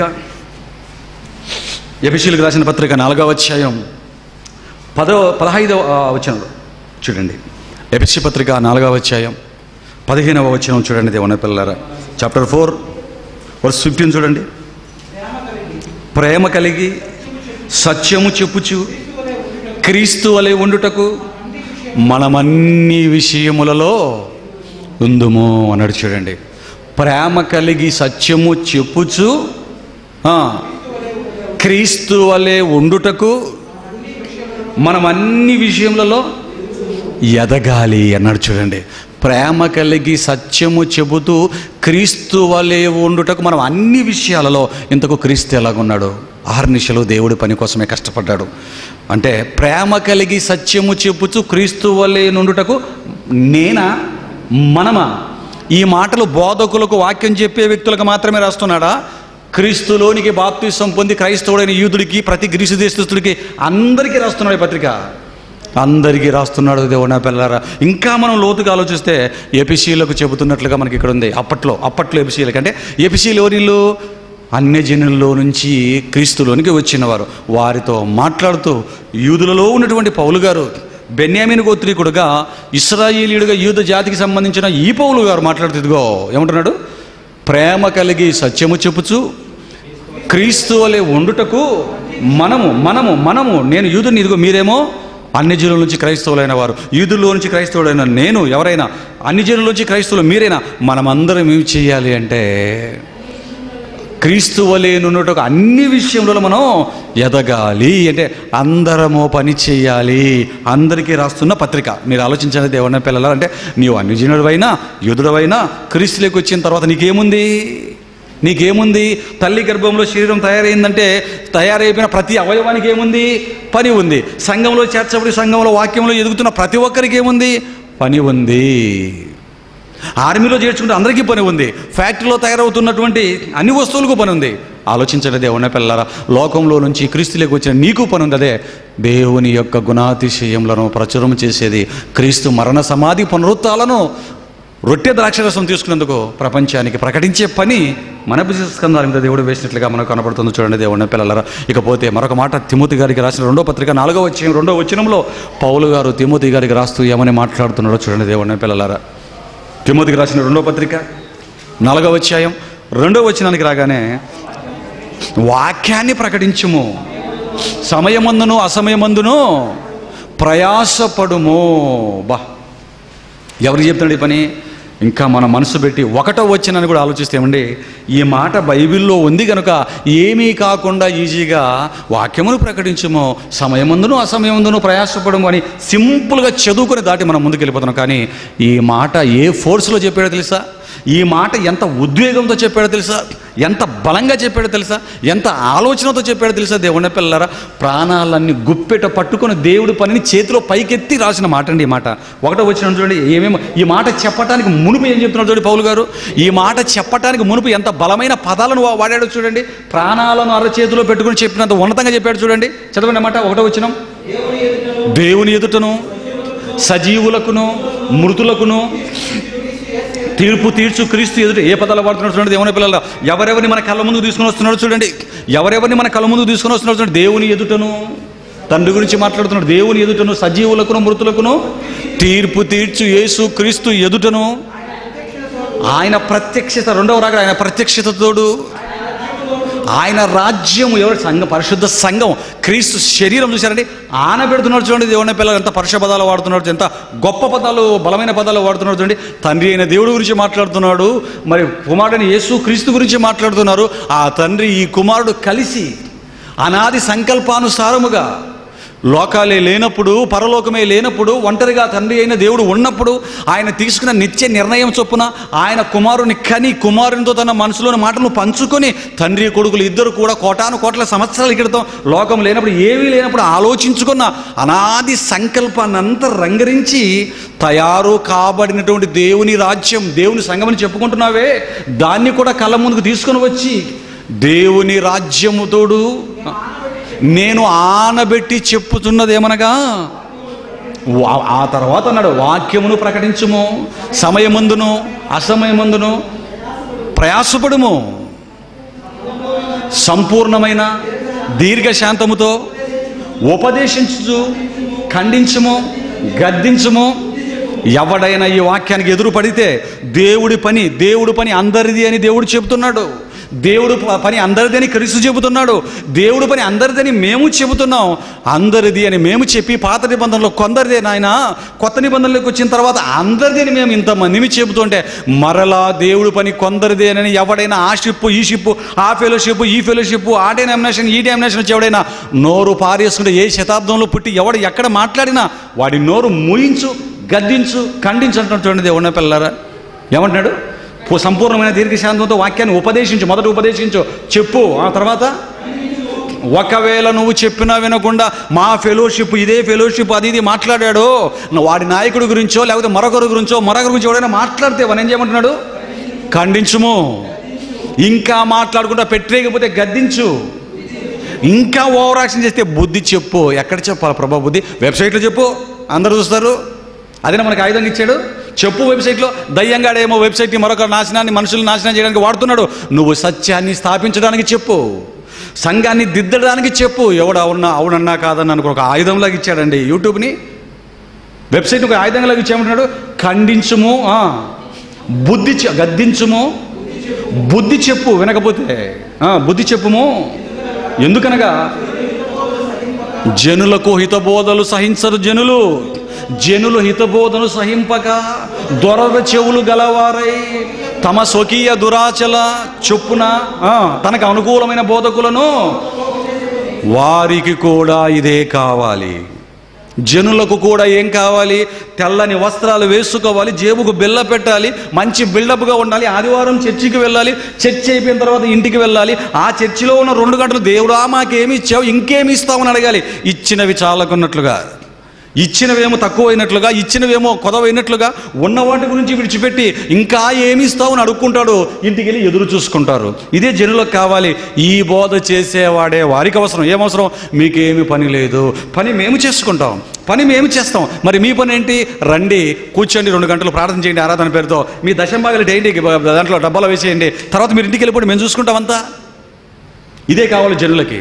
చెప్పేవాడు అలా చెప్తే జనులకి ఎలా ఉంటుందండి? ఏమండి, ప్రతిరోజు పని చేయాలి, మీరు ప్రతిరోజు పని చేయాలి. ఈ మాట మీకు బాగుందా? మీకేం పని లేదు. Everyday enjoy. 3 పూట్ల వండుకు తినండి, తినడానికి ముందు ప్రార్థన చేసుకుని 3 పూట్ల తినండి, బాగా సంపాదించుకోండి, మంచి వస్తువులు కొనండి, బాగా కాపురాలు చేసుకోండి, తెల్లటి పిల్లల్ని కనండి, మంచి చదువులు చదివించుకోండి, ఒకరిని కలెక్టరు ఒకరిని డాక్టర్ చేసుకోండి, ఏసీ కార్లు కొనుక్కోండి. మీరు అప్పుడప్పుడు ఎండాకాలం వస్తే 1 రోజులు, 1 వారం ఊటీకి, 1 వారం స్విట్జర్లాండ్కు, ఆ తర్వాత అమెరికాకి, ఆ తర్వాత కారి కిందికి దూరండి. ఇవి చెప్పామనుకోండి, ఎలా ఉంటుంది మీకు? బాగోదా? బాగలేదా? ఏసీలు అంటున్నారు, తినమంటున్నాం, పిల్లలు అంటున్నాం, బాగా ఎంజాయ్ చేయమంటున్నాం, ఊటీకి టూర్లకు వెళ్ళమంటున్నాం. బాగుందా బాగోదా? తిండిని పక్కన పెట్టండి, బట్టను పట్టించుకోకండి, కాపురాలు ఎక్కువగా పట్టించుకో. ఎందుకంటే భార్య లేనివాడు, ఆ భార్యలు ఉన్నవాడు ఎలా ఉండమన్నాడు? భార్యలు లేనట్టు. భర్తలు ఉన్నవారు భర్తలు లేనట్టు. కాబట్టి భార్యను ఎక్కువ పట్టించుకోకండి, భర్తను ఎక్కువ పట్టించుకోకండి. మీకు టిఫిన్ కావాలంటే ఇడ్లీలు కాసేపు తినండి తప్ప ఇడ్లీ ఇడ్లీ ఇడ్లీ ఇడ్లీ ఎక్కడికి వెళ్ళిపోయినా ఇడ్లీ, బస్సులో ఇడ్లీ, ఆఫీసులో ఇడ్లీ, చికెన్ వద్దు. ఇంట్లో ఉన్నావా? భార్యతో సంతోషపడు, బిడ్డలు సంతోషపడు. బయటికి అడుగు పెట్టావా? సువార్తను పట్టుకొని వచ్చేయి. ఆ సువార్త ఎలా చేయాలి? సమయమందును అసమయమందును చెయ్యర్రా బాబో ముర్రో అని మొత్తుకుంటుంటే బైబిల్లో ఉన్నట్టు వాక్యాలు. వీడు మాత్రం దేవుడు పని కొందరిదే అంటాడు, ఆదివారమే చేస్తాడు, మిగతా రోజులు వచ్చి దూరుకుంటాడు. ఇంట్లో మీటింగ్లు పెడతారు వీళ్ళు, సెమినార్లు పెడతారు వీళ్ళు. ఫెలోషిప్లు మీటింగ్లు పెట్టరండి, ఫెలోషిప్లు సెమినార్లు పెట్టరండి. నువ్వు మీటింగ్ పెట్టవు నీ బతుకులో, నీ మతుకులో సెమినార్లు చేయవు నీకు. ఎందుకంటే రాదు. ఏం రాదు? వాక్యం చెప్పడం రాదు, క్లాసులు లేవు. అందుకే చూడండి, ఈ ఫెలోషిప్కు సంబంధించిన వారు ఎవరైతే ఉన్నారో, బాగా వినాలి, ఈ ఫెలోషిప్కు సంబంధించిన వారు ఎవరైతే ఉన్నారో వాళ్ళు మీటింగ్లు పెట్టరు. ఎక్కడైనా ఫెలోషిప్ వాళ్ళు మీటింగ్ పెట్టినట్టుగా మీరు చూసారా? నేనైతే నా బుద్ధి పుట్టినప్పుడు చెప్పుడు చూడలేదు. నువ్వేనా చూసావు తమ్ముడు? చిన్నప్పటి నుంచి పెరిగావు కదా ఎప్పుడైనా ఫెలోషిప్లో తమ్ముడు? ఏమైనా చూసి ఎవ్వరు చూడలేదు. ఎందుకంటే లేవు కనుక చూడమంతే. మనం ఉంటే ఎందుకు చూడమని చెప్పండి దేవుని పిల్లలారా? డైనోసార్లు ఎవరైనా చూసారా? భూమి మీద డైనోసార్లను ఎవరైనా చూసారా? చూడలేదు. చూస్తే ఏం చూసాం? బొమ్మలు. ఎవరు? స్టీవెన్ స్టీల్బర్గ్ ఎవరు చూస్తే ఆ బొమ్మలు చూసాం, పోస్టర్లో చూసాం రోడ్ల మీద. ఆలోచించిన దేవుని పిల్ల, డైరెక్ట్గా డైనోసార్లను చూసినాడు ఎవరైనా ఉన్నాడా? ఉన్నాడు ఎవరైనా? మీలో చూసారు గొప్ప ఎవరైనా? మీరు చూడలేదు, నేను చూడలేదు. ఎందుకు మనం చూడలేదు? అవి లేవు కాబట్టి. అవి ఇప్పుడు భూమి మీద లేవు కాబట్టి, మనకు కనబడవు కాబట్టి, మనం ఎప్పుడో ఉన్నాయి, వెళ్ళిపోయేవి. ఇప్పుడు మనం లేవు కాబట్టి చూడట్లేదు. మరి ఫెలోషిప్ వాళ్ళ మీటింగ్లో పెట్టడం ఎవరైనా చూసారో? చూడలేదు. సెమినార్లు చూడలేదు. మరి ఏం చూసింటాం?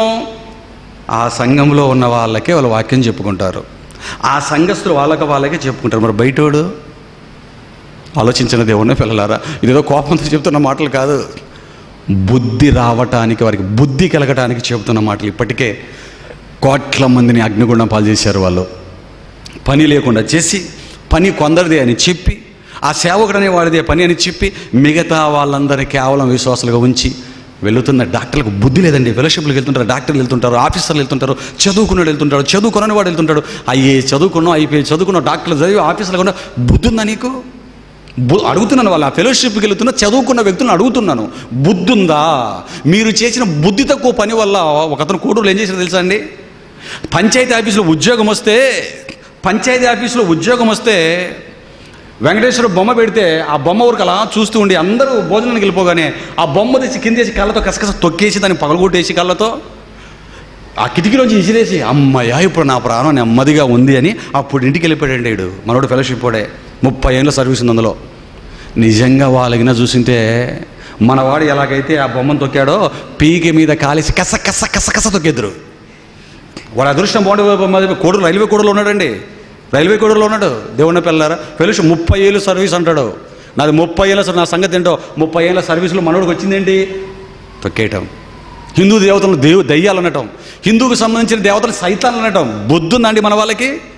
బుద్ధుందా? తిట్టించుకోండి ఇప్పుడు వెళ్ళి, తిట్టించుకోండి ఇప్పుడు వాళ్ళతో. ఇక్కడ వెళ్ళి సైతాన్లు అంటాడు. ఈ ఫెలోషిప్లో ఉండే వాళ్ళ నేర్పుదల ఉంటుంది కదండి. ఇది హిందూ దేవులను సైతాన్లు అంటాడు, హిందూ దేవులను దయ్యాలు అంటాడు. వెళ్ళిపోయి లోపల దాక్కుంటాడు. వాడి మందిరంలో వాడు ఎక్కడ దాక్కుంటాడు, ఏదో ఇసుకోలో పుసుకోలో యెరూషలేం మీద అంటే అక్కడ దాక్కుంటాడు. దీన్ని కడిగేసేది ఎవరు? ఈ చెత్తను ఏరేయవలసిన పని ఎవరి మీద వస్తుంది? ఒక్కొక్కడు వాగుతాడు. ఆ వాగులని కట్టిపెట్టడం మనం దూకాలి ముందుకి. వాడు అనటం, ఇంట్లో దాక్కోవటం, అనటం, వెళ్ళిపోయి మందిరంలో దాక్కోవటం. ఎవడరా వీటికి అడుగుతాడు? ఎవడు అడుగుతాడు వీటిని? మేము చావాలి కింద మీద పడలేక. ఆలోచించండి దేవుని పిల్లలారా, ఆలోచించండి. అందుకేనండి ఈ చదువుకుని బుద్ధి లేదండి. ఫెలోషిప్లో ఎవరైతే ఉంటారో డాక్టర్ అంటాడు, ఇంజనీర్ అంటాడు, ఐపీఎస్ అంటాడు, ఐఏఎస్ అంటాడు, సిగ్గు లేకుండా బతుకుతూ ఉంటారు. బైబిల్ చదివేవరా నువ్వు? ఎప్పుడైనా నువ్వు బైబిల్ చదివేవా? చదువుతావు బైబిల్? అసలు దేవుడు పని కొందరికి అనగానే అందుకే అలాగే బౌండ్ అయిపోతావే. అందరిదా కొందరిదా? ఏ రోజున చూసుకున్నావా? ఆ జట్టివారి పల్లెలో వెలేసిన యవనస్తుని పట్టుకొని వచ్చి అతన్ని చేరదీసేవా అతన్ని? ఇది ఇక్కడ జరిగిన సంగతి కడపలో జిల్లాలో జరిగింది కాబట్టి మనకు తెలిసింది. ఆంధ్ర రాష్ట్రంగా ఎన్ని చోట్ల జరుగుతుందో, లేకపోతే ఇండియా వైడ్గా వరల్డ్ వైడ్గా ఎక్కడ ఎంత జరుగుతుందో మనకు తెలియదు. దేవుని పిల్లలారా మీరు ఆలోచించి. అందుకని జనులు ఎలాంటి వాళ్ళంట? దొరదచ్చేవులు. పనివద్దు. సమయమందు అసమయమందు వాక్యాన్ని ప్రకటించడం ముందు దొరదచ్చేవులు గలవారే తమకు అనుకూలమైన బోధకులను పోగు చేసుకొని మంద కూర్చుంటుంది అన్నాడు చూడండి.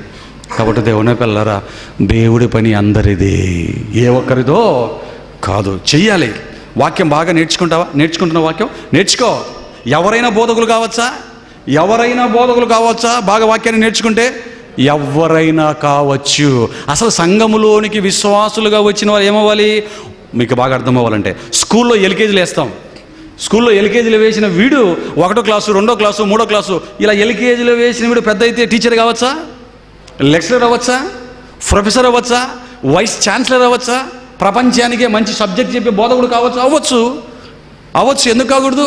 వాడు నేర్చుకుంటే అవ్వచ్చు. మరి సహోదరులారా, బోధకమైన మనము మరీ కఠినమైన తీర్పు పొందుతాం కనుక అనేకుల మీలో బోధకులు కాకుండి. ఇదెవరు చెప్పిన మాట? యాకోబు పత్రిక 3వ అధ్యాయం 1వ వచనంలో ఉంటుంది. ఇది ఎత్తుతాడు వీడు, ఎందుకంటే తోకతోనో తెలియదు వీళ్ళకి. ఒకవేళ ఈ మాటలు ఎత్తావనుకో అక్కడేముంది చూడండి. యాకోబు పత్రిక 1వ అధ్యాయం 3వ అధ్యాయం 1వ వచనం. యాకోబు 3వ అధ్యాయం 1వ వచనం చదువుతున్నారండి. నా సహోదరులారా, బోధకులమైన మనము మరి కఠినమైన తీర్పు పొందుదుమని ఎరిగి తెలుసుకొని మీలో అనేకులు బోధకులు. ఎవరికి చెప్పిన మాట ఇది? ఎవరికి చెప్తున్న మాట? సహోదరులారా. చదువున్నమాట. సహోదరులారా, బోధకులమైన మనము మన కఠినమైన తీర్పు అంటే బోధిస్తున్న వాళ్ళకి చెప్తున్నాడు. ఇదిగో నువ్వు బోధకుడుగా అయ్యావంటే ఒళ్ళు దగ్గర పెట్టుకుని సత్యాన్ని చెప్పగలిగేటట్లయితే బోధకుడవు. సత్యాన్ని చెప్పాలి నువ్వు బోధకుడు అయ్యావంటే. కానీ బోధకుడిని చెప్పుకొని అసత్యాన్ని ప్రకటించావో నీకు 3rd డిగ్రీ నాయనా, నీకు 3rd డిగ్రీ. ఏంటా 3rd డిగ్రీ? దేవుడు తెలియని వాడు నరకానికి వెళ్తాడు. మామూలు నరకానికి దూకుతాడు సముద్రంలో వాడు. ఇక దేవుణ్ణి ఎరిగి కూడా ఎరగనట్టు, బైబిల్లో ఏముందో తెలిసి కూడా తెలియనట్టు ఓవరాక్షన్ చేసుకుని బతుకుతుంటాడు. ఆదివారం అయితే చర్చికి రాడు, క్లాసులు వెళ్తే క్లాసులకు రాడు, వ్యభిచారం చేయొద్దని తెలిసిన వ్యభిచారం చేస్తాడు. నీకు ఒకే భార్య ఉండాలని చెప్పిన 2-3 భార్యలను చేసుకుంటాడు. అన్ని తెలిసి కూడా చేసే పనులు ఇవన్నీ కూడా. ఆలోచించిన దేవుని పిల్లలారా, తెలిసి కూడా చేసేవాడికి అనేకమైన దెబ్బలు తగులుతాయి. ఒకటి తెలియక చేసేవాడేమో అగ్నిగుండంలో దూకుతాడు సముద్రంలో దూకినట్టు. తెలిసి చేసేవాడికేమో అనేకమైన దెబ్బలు తగులుతాయి. ఇప్పుడు అగ్నిగుండం కంటే అనేకమైన దానికంటే భయంకరంగా పడేది మరి కఠినమైన తీర్పు ఎవరికో చెప్పండి? దేవుని ఎరగని వాడికి తీర్పండి. దేవుని ఎరిగి కూడా ఎరగనట్లుగా బతికే నామకార్థ క్రైస్తవులకి కఠినమైన తీర్పు అండి. మరి బోధకులకి ఏ తీర్పు? మరి కఠినమైన తీర్పు. కఠినమైన తీర్పు, మరి కఠినమైన తీర్పు. అంటే 3rd డిగ్రీ ఎవరికి చెప్పండి ఇప్పుడు? అంటే వాడిని కొడత కొడుతుంటే ఈయనేం చేస్తాడు? ఇంకెన్ని పేకి మీద కాలేసి కసకస తొక్కుతాడు.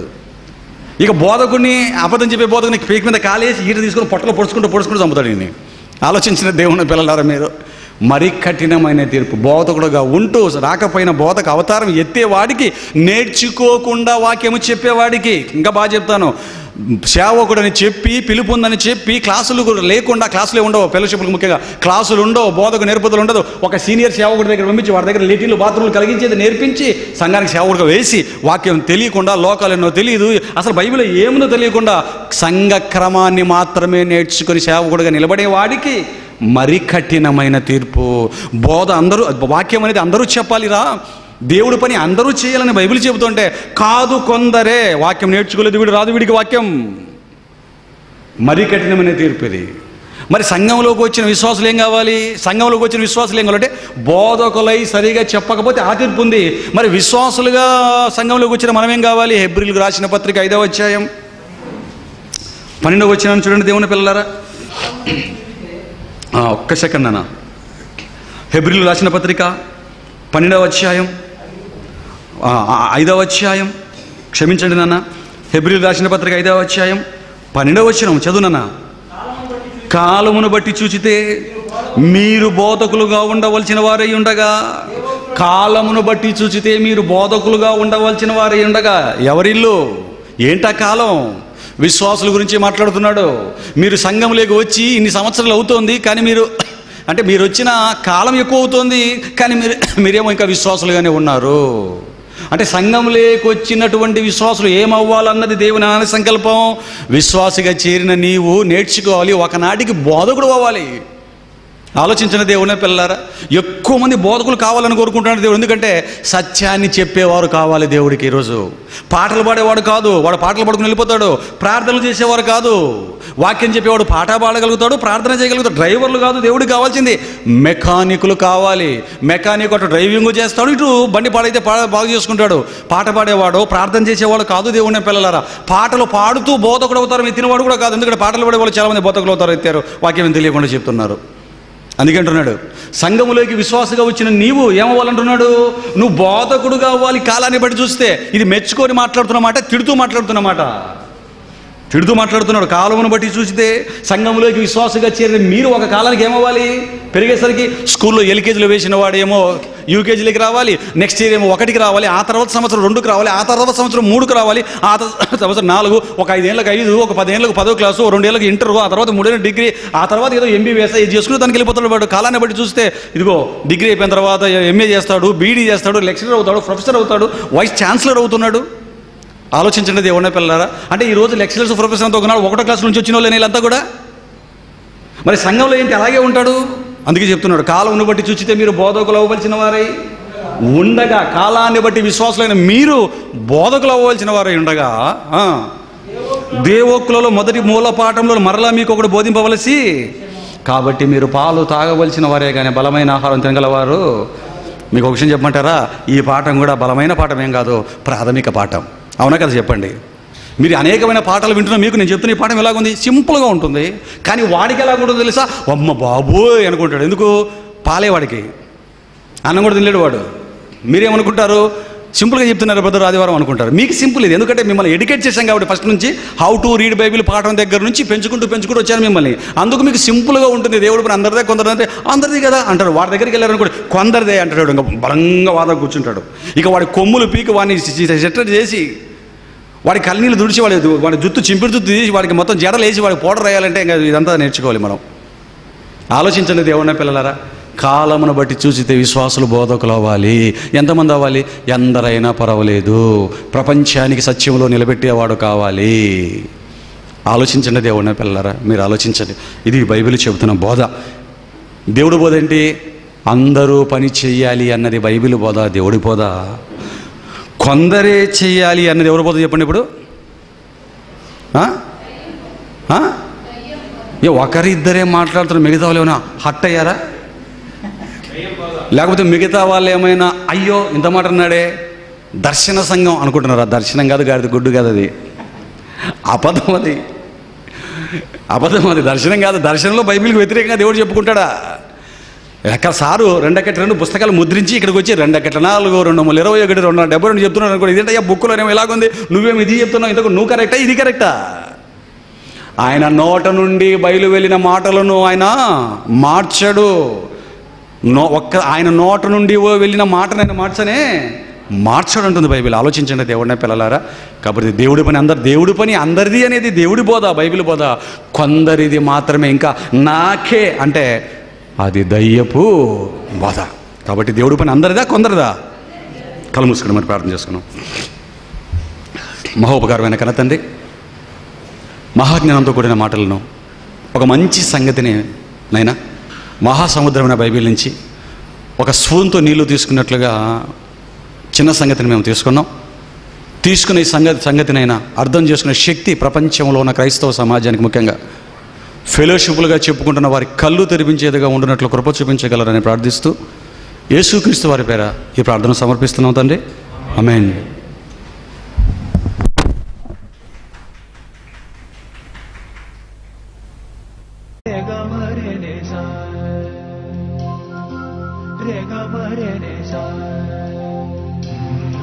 Rega